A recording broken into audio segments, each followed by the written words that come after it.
తెలంగాణ రాష్ట్రానికి సంబంధించిన రైతాంగం విషయంలో కొంత ప్రభుత్వం ఫోకస్ పెట్టినట్టుగా తెలుస్తూ ఉంది. మరోవైపు పొంగులేటి శ్రీనివాసరెడ్డి కూడా ఇప్పటికే వచ్చే నెల దాదాపుగా కూడా వచ్చే నెల నుంచి రైతులకు సంబంధించినటువంటి 2 లక్షల రుణమాఫీ చేసేందుకు సర్వత్రా ఏర్పాట్లు సర్కారు చేస్తుందంటూ కూడా మాట్లాడుతున్న సిచ్యువేషన్స్ కనబడతా ఉన్నాయి. రాబోతున్న 5 ఏళ్లలో ఖచ్చితంగా కూడా ఇందిరమ్మ ఇండ్లను కూడా అందరికీ అందజేస్తామంటూ కూడా పొంగులేటి శ్రీనివాసరెడ్డి మాట్లాడుతున్న సిచ్యువేషన్స్ కనబడుతున్నాయి. దీనికి సంబంధించిన కంప్లీట్ డీటెయిల్స్ అందించేందుకు మా ప్రతినిధి ఖమ్మం నుంచి ఉపేందర్ అందుబాటులో ఉన్నారు. ఉపేందర్.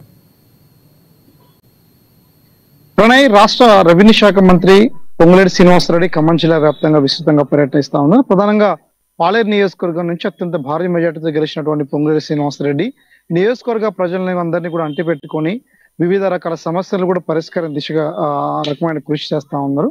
దాదాపు 4 మండలాలకు సంబంధించి ప్రజలందరికీ అందుబాటులో ఉండే విధంగా ఆయన రోజుకో మండలాన్ని పర్యటన చేస్తూ ప్రతి గ్రామంలో ఉన్న ప్రతి ప్రజానీకం యొక్క సమస్యని స్వయంగా వెళ్ళి తెలుసుకోవడం కోసం అతనే ప్రత్యక్షంగా ఫీల్డ్ లో వెళుతా ఉన్నారు. ఈ నేపథ్యంలో ఖమ్మంకు సంబంధించినటువంటి ప్రధానమైనటువంటి కేంద్రంగా జరిగినటువంటి ఒక ఐజేయు జర్నలిస్ట్ యూనియన్ సమావేశంలో కావచ్చు, అదే నేపథ్యంలో ఆ పాలేరు నియోజకవర్గంలో వివిధ గ్రామాల్లో జరిగినటువంటి సభలో పొంగులేటి శ్రీనివాసరెడ్డి కీలకమైనటువంటి అంశాలు కూడా తీసుకొచ్చారు. ప్రధానంగా గత ఎంతో కాలంగా గత ప్రభుత్వం హయాంలో చేయనటువంటి పనులు ఖచ్చితంగా చేసి తీరుతామని చెప్పి హామీ ఇచ్చి ఎన్నికల్లో భారీ మెజార్టీతో గెలిచినటువంటి కాంగ్రెస్ పార్టీ ప్రస్తుతం రుణమాఫీకి సంబంధించినటువంటి అంశాన్ని ప్రధానంగా ఫస్ట్ ఛాలెంజ్ గా తీసుకుంది. ఈ నేపథ్యంలో ఆగస్టు 15 లోపు మొత్తం రుణమాఫీని పూర్తి చేయాలని చెప్పే కాన్సెప్ట్ తోటి ప్రధానంగా ప్రస్తుతం 50,000, లక్షన్నర మొత్తం ఇట్లా మూడు దఫాలుగా రుణమాఫీ కార్యక్రమం చేపట్టేసి ప్రజలకి ప్రధానంగా రైతులకు ఎటువంటి సమస్య కూడా లేకోకుండా వారికి ఇచ్చిన హామీ నిలబెట్టేందుకోసం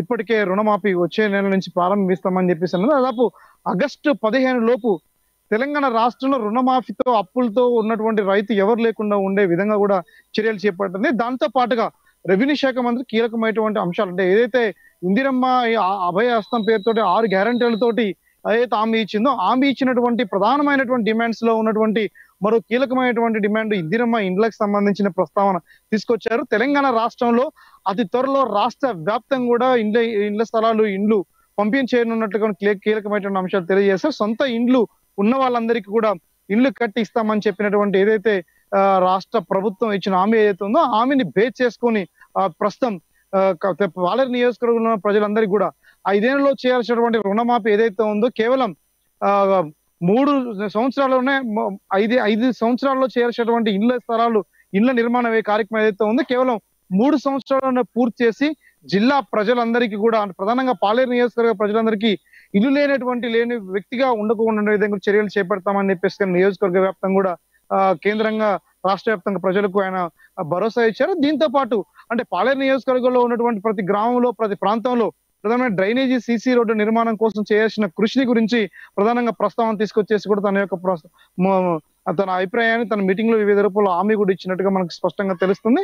ఇదే నేపథ్యంలో అంటే తెలంగాణ రాష్ట్రంలో వర్కింగ్ జర్నలిస్టుల యొక్క సమస్యలు కూడా కొంత ఒక మీటింగ్ లో కీలకమైనటువంటి అంశాలు ఐజేయు మీటింగ్ లో తెలియజేశారు. మాకు అక్రిడేషన్ సంబంధించి కూడా 3 months పాటు రెన్యువల్ ఎక్స్టెన్షన్ చేస్తామని చెప్పేసి అన్నారు. రానున్న రోజుల్లో ఆరోగ్య బీమా కావచ్చు, జీత బీమా అంశంలో కూడా కీలకమైనటువంటి నిర్ణయాలు తీసుకుంటాం. ఇతర రాష్ట్రంలో ఉన్న పరిస్థితిని తెలంగాణ రాష్ట్రంలో ఉన్న పరిస్థితిని కూడా 2 మెలవింపు చేస్తూ ముందుకు పోతామని చెప్పేసి కూడా కీలకంగా చెప్పారు.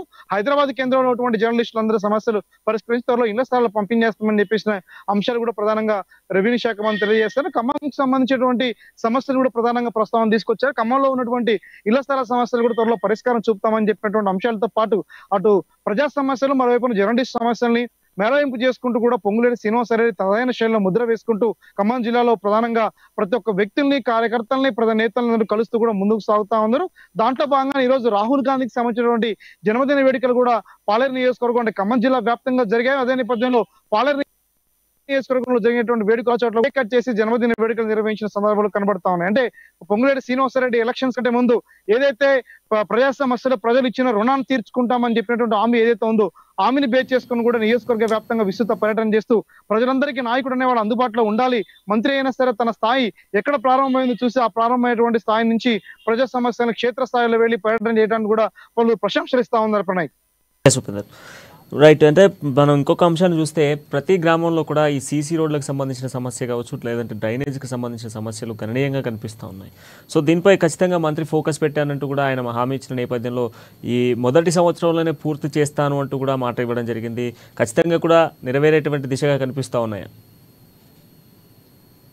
ఎస్ ప్రణయ్, ప్రస్తుతం తెలంగాణ రాష్ట్రంలో లోటు బడ్జెట్ లోటు తెలంగాణ రాష్ట్రాన్ని ఎలాగైనా సరే రెవెన్యూ పెంచి నియోజకవర్గాల వారీగా ప్రజలు ఎదుర్కొంటున్న సమస్యలను కూడా పరిష్కారం చూపాలని చెప్పేసి ప్రధానంగా కాంగ్రెస్ ప్రభుత్వం యోచిస్తాము. దాంట్లో భాగంగానే ఖమ్మంకి సంబంధించి తెలంగాణ రాష్ట్రం అసెంబ్లీ మొత్తానికి ఆకర్షించే విధంగా ఖమ్మం నుంచి ఒక్కరిని కూడా బీఆర్ఎస్ ఎమ్మెల్యేలను ఒక్కరు కూడా అసెంబ్లీ గేట్ తాకనివ్వని చెప్పినటువంటి శపథం ఏదైతే ఉందో పొంగులేటి శ్రీనివాసరెడ్డి జిల్లా ప్రజల్ని కూడా కాంగ్రెస్ ని బలాన్ని పెంచే విధంగా, అలా కేసీఆర్ ఓడించే విధంగా ప్రధానంగా ఖమ్మం జిల్లా నుంచి కేసీఆర్ ఒక రాజకీయ ఓటమిని ప్రధానంగా ఛాలెంజ్ గా తీసుకున్న నేపథ్యంలో ప్రస్తుతం ముగ్గురు, ఒక డిప్యూటీ సీఎం బట్టి విక్రమార్క, మరోవైపున వ్యవసాయ శాఖ మంత్రి తుమ్మల నాగేశ్వరరావు, వీళ్ళందరూ ఖమ్మం జిల్లాలో వీళ్ళు ముగ్గురు కూడా ప్రస్తుతం ఆ నియోజకవర్గాల వారీగా పర్యటిస్తున్నప్పటికీ పొంగులేటి శ్రీనివాసరెడ్డికి సంబంధించి ఏదైతే భరోసాతోటి మొదట అధికార పక్షాన్ని కూడా విభేదించి తెలంగాణ రాష్ట్రంలో కేసీఆర్ ఓటమి కీలకమైనటువంటి వ్యక్తిగా తయారయ్యాడో, అతను ఏదైతే రాష్ట్ర ప్రజలకి ప్రధానంగా ఖమ్మం జిల్లా ప్రజలకు ఇచ్చిన హామీ అయితే ఉందో మొత్తం ప్రతి గ్రామంలో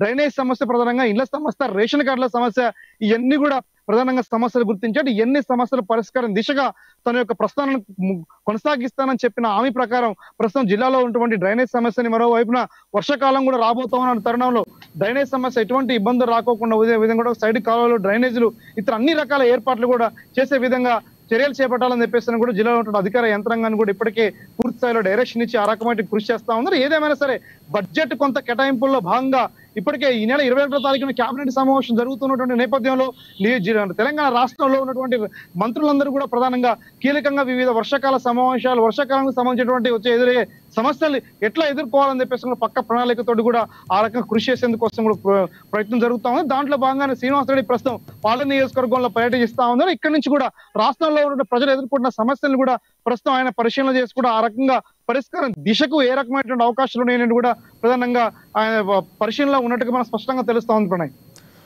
రైట్. Thank you.